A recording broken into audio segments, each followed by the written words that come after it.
Queridos irmãos, queridas irmãs, hoje é o domingo dentro da oitava da Páscoa. As grandes festas da igreja, que atualmente se reduzem a duas, o Natal e a Páscoa, são festas que são celebradas não em um único dia, mas em 8 dias. Aqueles que acompanharam, talvez presencialmente ou pela televisão, pela internet, as missas nestes últimos dias dessa semana, desde a Páscoa até hoje, perceberam que em todas as missas se cantava o Glória, parecia a missa de domingo. Porque todos os dias da oitava da Páscoa é como se nós estivéssemos celebrando a única missa do dia da Páscoa, do dia da ressurreição do Senhor. E por isso, hoje também é um dia de muita solenidade. Antigamente, no início da igreja, hoje era chamado de Domingo Inaubis, Domingo de Branco, não é? Por quê? Porque aqueles que tinham sido batizados no Sábado Santo passavam a semana toda com a roupa branca do batismo, manifestando, não é, que foram iluminados pela luz de Cristo. E hoje, no domingo da oitava, depunham as vestes brancas e podiam usar outra cor. Mudou um pouco, né? A cultura muda, o modo da catequese também, e hoje já não tem tanto esse significado batismal. Hoje a igreja fala muito mais do domingo da Divina Misericórdia, que também tem tudo a ver com a liturgia, justamente por causa do evangelho que nós lemos hoje. Jesus, em sua infinita misericórdia, vai resgatar Tomé, resgatar a ovelha perdida, né? Para que ele também volte, creia e pela fé, crendo, entre na comunidade dos seus discípulos. Essa é a ideia do evangelho de hoje, não é? No fundo, esses 8 dias são um prolongamento da mesma graça da Páscoa. E qual é a graça da Páscoa? Qual é o dom da Páscoa? A ressurreição de Cristo, né? E nossa. É muito importante que a Semana Santa que nós vivemos foi semana passada, não faz tanto tempo, não é? Seja de fato para nós uma experiência de fé do encontro com o Cristo ressuscitado. Talvez por causa do aparato das celebrações, isso até mesmo por um modo cultural, não é? Para aquelas pessoas que estão um pouco mais afastadas da fé, a Semana Santa pode parecer um teatro. Cidades, inclusive, organizam eventos de teatro e tal, em torno da Semana Santa e trazem muitos turistas. Não tem nada de errado com isso. Não estou criticando isso, pelo amor de Deus. Só que para nós que viemos não a um teatro, mas participar das celebrações da Semana Santa, não pode ser um teatro.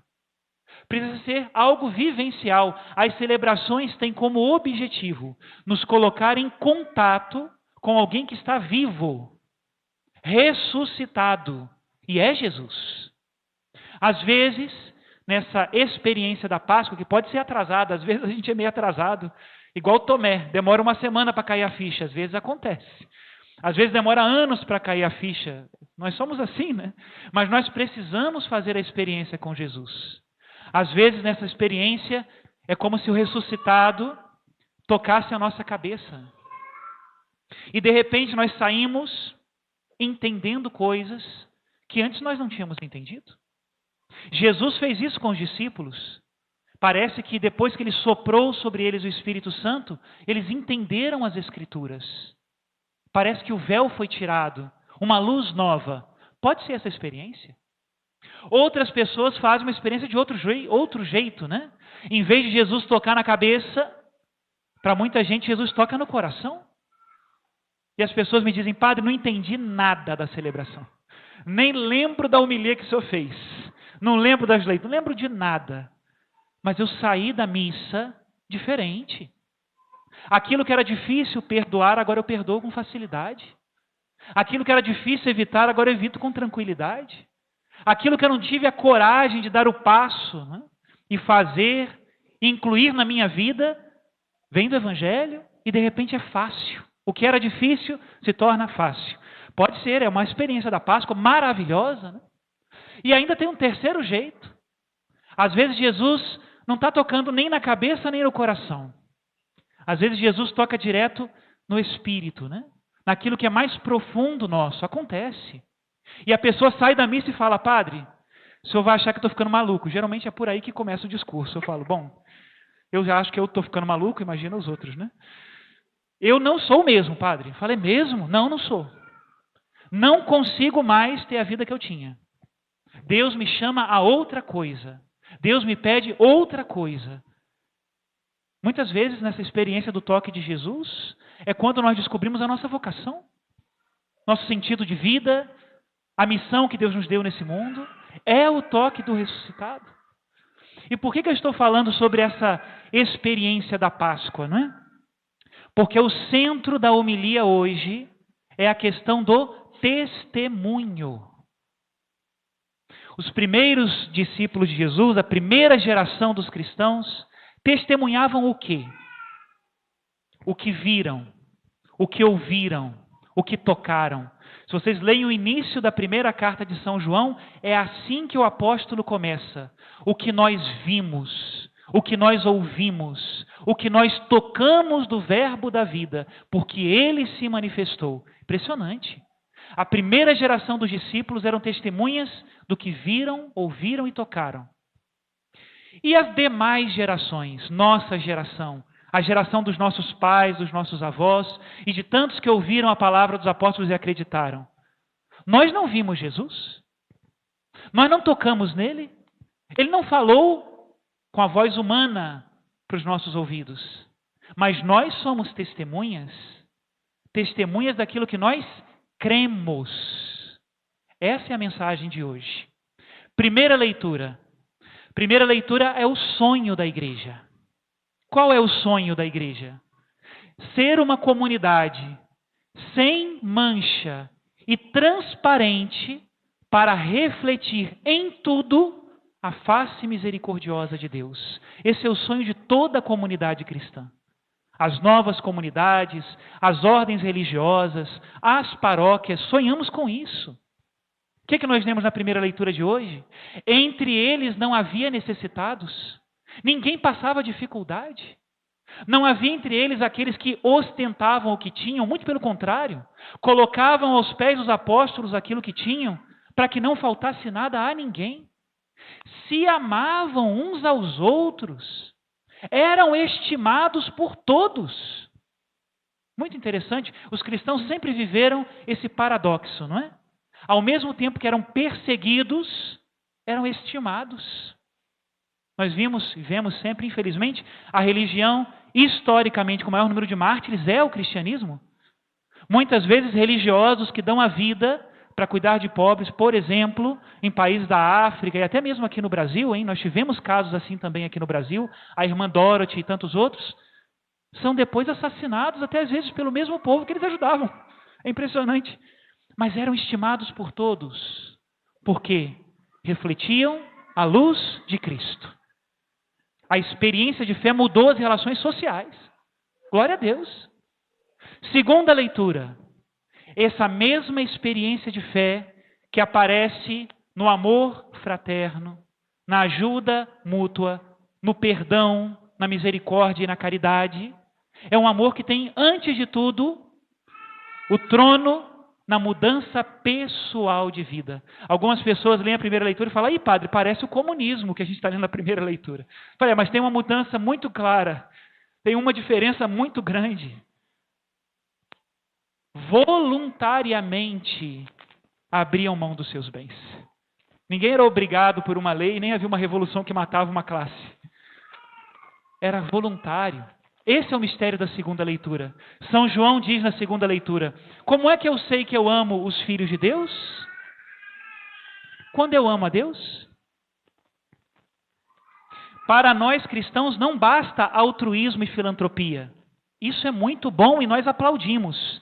Mas a nossa onda é um pouco diferente. O nosso amor ao irmão, que inclui o altruísmo e a filantropia, tem uma fonte e um motivo único: o amor a Deus. É isso. Como é que eu sei que nós amamos os irmãos, diz a segunda leitura? Se nós amamos a Deus, se nós cumprimos os seus mandamentos, depois leiam a segunda leitura, não é? E ainda São João vai meio que provocar, ele é aquele que espeta, né? Ele diz assim, e quem é que venceu o mundo? Naquela época que todo mundo era guerreiro e vivia brigando um com o outro, né? Quem é que é o vencedor do mundo? São João responde, aquele que crê que Jesus é o Filho de Deus. A nossa fé venceu o mundo. O mundo do egoísmo, da competitividade, da cultura selvagem, do egoísmo, da falta de amor, a nossa fé venceu o mundo. E agora nós vamos para o Evangelho, que é, digamos que, o puxão de orelha que Jesus dá em toda a igreja para que nós acreditemos. Tem alguém, quem aqui é de Minas Gerais, por favor, levanta a mão. Muito bem. Os mineiros vão entender muito melhor o que eu vou dizer agora. Tem um amigo meu que é mineiro. E ele estava me contando uma história, eu falei, eu tenho que usar isso no homilia, eu não posso me aguentar, né? Ele me contava a história do avô mineiro. Diz que o avô mineiro é uma entidade toda especial. O avô mineiro é diferente do avô de qualquer outro estado do Rio de Janeiro, não, do Brasil, né? E ele me dizia o seguinte, padre, o avô mineiro é assim. Ele está lá quietinho na dele, fazendo o servicinho dele, né? Cuidando das coisinhas dele, quietinho, não mexe com ninguém. De repente, o neto tem a feliz ideia de chegar para o avô e falar assim, avô, me dá um conselho.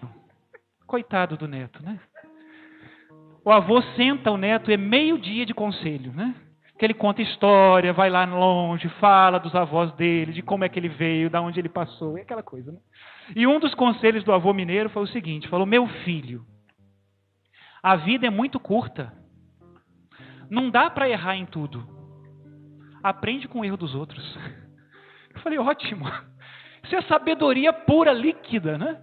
E é isso que nós vemos no Evangelho de hoje. Senhor e senhora, cristão e cristã, a vida é muito curta. Aprenda com o erro de Tomé. E qual foi o erro de Tomé? Jesus ali dá a última das bem-aventuranças do Evangelho, né? Bem-aventurados aqueles que creram sem terem visto. Tomé, não sejas incrédulo, mas seja fiel. Esse é o puxão de orelha em todos. Nós precisamos fazer a experiência do Cristo pela fé. E ela precisa mudar o nosso coração. Quanta gente hoje aí está querendo tocar nas chagas de Jesus? Vai lá na arqueologia para ver se encontra sei lá quem. Vai na NASA para ver qual era a face de Jesus. Se Jesus não for asiático, eu não acredito. Se Jesus não veio do Egito, eu não entendo. Pelo amor de Deus, né? Nós estamos querendo prova sobre prova de quê? Teve até no século XX quem dissesse que Jesus não existiu. Eu até concordo com esse cientista, porque não tem cadáver. Onde está o cadáver de Jesus? Esse é o grande problema da ciência. São Pedro diz isso lá nos Atos dos Apóstolos. Aqui nós temos no meio de nós o túmulo do rei Davi. Nós sabemos que ele morreu e o corpo dele está aí no túmulo. Agora, Jesus, ninguém tem dúvida de que ele existiu, porque se não existiu, o negócio foi muito bem cinematograficamente feito, né? Até Flávio Josefo, que não era cristão, falava de Jesus. E cadê o corpo?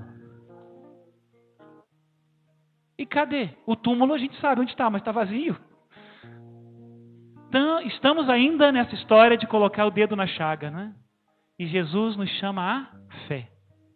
Que é essa experiência do Cristo que toca a nossa cabeça, nosso coração e nosso espírito, faça de nós homens e mulheres novos, para refletirmos para todos, como a nova comunidade cristã, como a primeira comunidade cristã, o rosto de Deus misericordioso. Louvado seja nosso Senhor Jesus Cristo.